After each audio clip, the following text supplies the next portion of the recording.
The KwaZulu-Natal Research Institute for Tuberculosis and HIV in Durban. This scientist has had a long journey here from Berlin. Stefan Kaufmann heads the Max Planck Institute for Infection Biology, which has recently established 2 research groups here. They are the first Max Planck Institute teams in Africa.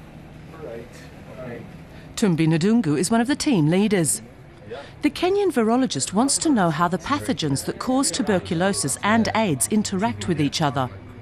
The 2 infectious diseases are widespread in South Africa, and many AIDS patients have TB, which is becoming more and more difficult to treat with antibiotics. Unfortunately, the number of multi-resistant tuberculosis pathogens is on the rise worldwide. It's a problem here in South Africa. If we want to develop new defense strategies, we have to understand how these multi-resistant pathogens react and how we can grab hold of them and attack them. Durban is the largest city in South Africa's KwaZulu-Natal province. The huge impact tuberculosis has had here is plain to see in the local hospitals. For 2 decades, Stefan Kaufmann has been involved in research on combating TB, and he has established close contact to the doctors and patients here. Uvistra Naidu is a paediatrician. 2 years ago, this girl became one of his patients. Tuberculosis bacteria had invaded her nervous system and caused meningitis. Her right half was left paralysed, as if she had had a stroke. Tuberculosis is still often viewed as a disease of the poor. But the doctor has had first-hand experience with the suffering it causes. I got diagnosed with TB and I was on treatment for 3 years. I almost lost my life with hundreds of complications.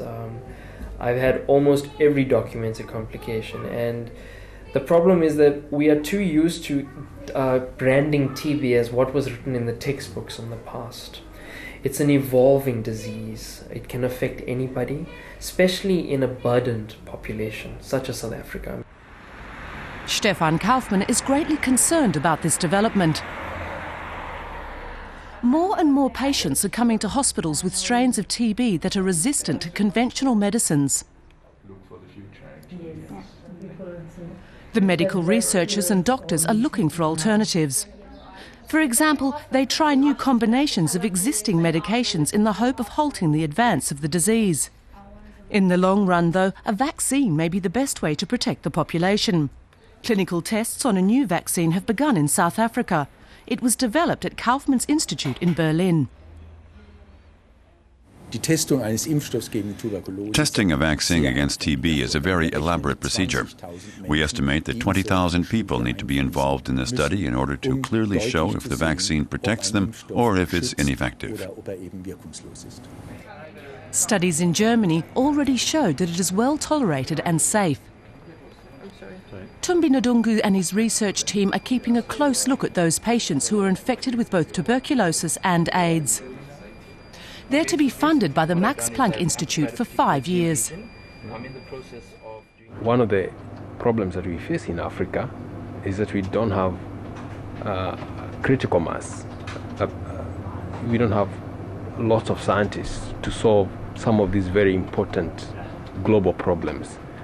So through this award, we will be able now to develop capacity to do that. The cooperation with Durban looks set to take Stefan Kaufmann to South Africa many more times in the future.